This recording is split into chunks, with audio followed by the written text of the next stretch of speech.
MercyOne, say! Thank you! Thank you!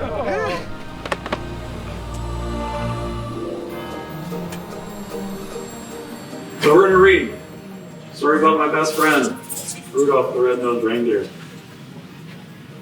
Christmas Town, also known as the North Pole, is the wonderful place where I live with Mrs. Claus and all the elves and the flying reindeer that pull my sleigh every Christmas Eve. Nowadays, Christmas Town is a happy place. The elves make toys, the reindeers fly. But in the old days, everyone had to watch out for the abominable snow monster. He was big and furry and hated everything to do with Christmas, and he liked to eat reindeer. All that started to change when my leading reindeer, Donner, became a papa. We'll call him Rudolph, said Donner, looking at his new son. Suddenly, Donner and Mrs. Donner saw a bright light. He's got a shiny nose, said Donner, in surprise. I'd even say it glows. I came to see the new arrival, but when I saw Rudolph's nose, let's hope this glowing stops. If Rudolph wants to make the sleigh team, I said, we can't have any shiny noses flying through the sky. So the Donners put a little cover on Rudolph's nose. Soon it was time for the new fawns to go to the reindeer games. There they would be inspected by me, who would choose the best reindeer for my team. At first, Rudolph felt shy, but soon he met a dove named Clarice. I think you're cute, she told Rudolph. The coach arrived to teach the fawns what they needed to know on my team. First, we'll learn to fly, he told them. You have to get up enough speed and jump into the wind. Rudolph was so excited about his new friend that he took off with great whoosh. He soared high over the heads of the reindeer, and me too. But as all the young reindeer continued to play, the cover popped off Rudolph's nose. It glowed for all to see. At first, the other reindeer were frightened, but soon they began to laugh and call poor Rudolph names. Rudolph the Red-Nosed Reindeer, they cheered. And the coach said, go home. From now on, you can't join the reindeer games. Only Clarice didn't laugh at Rudolph. Poor Rudolph wandered off alone. So he met an elf who was hiding in the woods. My name's Hermie, said the elf. I wanted to be a dentist, but right now, I'm just an elf who doesn't belong. And I'm a red-nosed reindeer, sighed Rudolph. The pair decided to be friends and run away together. They hadn't wandered far when they had heard a terrible roaring of the abominable snow monster. It's my nose, said Rudolph. The monster sees it and it's coming after us. Rudolph and Hermie were saved by Yukon Cornelius, the greatest prospector in the north.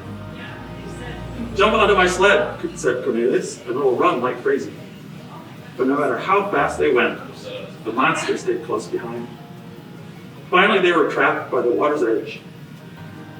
Cornelius chopped the ice with his axe, and the friends floated safely away. They floated all night and landed on a strange island, where they were greeted by a puppet that sprang from a box. I am the official of the Island of Misfit Toys, said the puppet. My name is Charlie. And that's why I'm a misfit toy. No child wants to play with Charlie in the box. We wanted to travel with Santa Claus and his magic sleigh, and the misfit dolls. Otherwise we'll miss all the fun and the toys, boys and girls, when Christmas Day arrives. The friends met an elephant with polka dots, a choo-choo train with square wheels, a water pistol that shot jelly, and a bird that swam, and a cowboy riding an ostrich, and a boat that couldn't float. We're misfit too, said Rudolph. Maybe we can stay here with you. But the king of the island would let them stay for only one night. The island is for toys alone, he said. A living creature cannot hide here, but we can help you. When you return to Christmas Town, tell Santa about these homeless toys. I'm sure he could find girls and boys who would be happy with them. A toy is never happy until it is loved by a child. That night, when Hermie and Cornelius slept, Rudolph lay awake. My nose will only bring my friends more danger, he thought. I will go off on my own. But as he wandered alone in the snow, Rudolph realized that he couldn't run away from his troubles. Rudolph turned to the mainland and headed for Christmas Town. But first he had to pass the cave of the abominable snow monster. As he did, Rudolph heard voices crying, "Help! Help!" Rudolph rushed inside. There were Rudolph's parents and Clarice.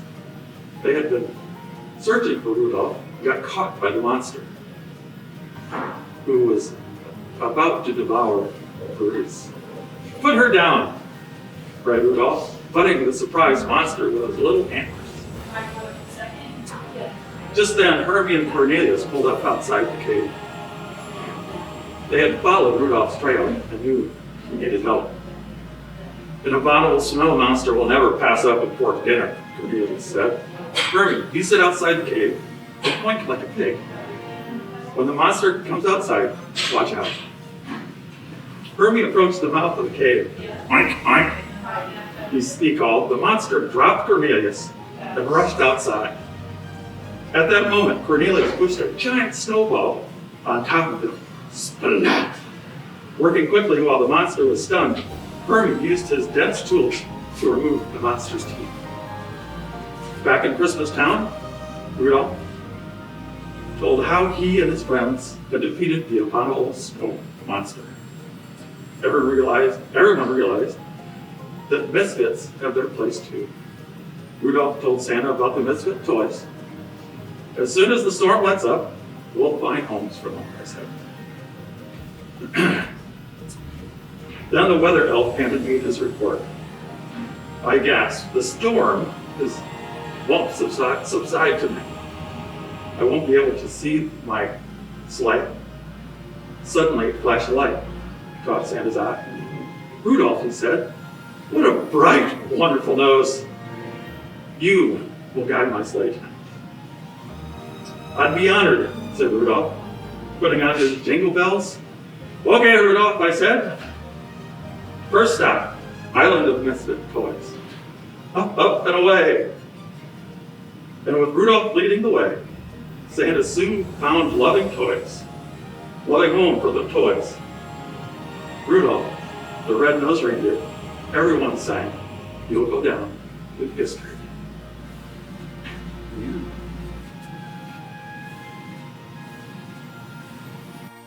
I wanted to thank MercyOne for allowing me to come back again this year and read a story to the children. Happy holidays and Merry Christmas!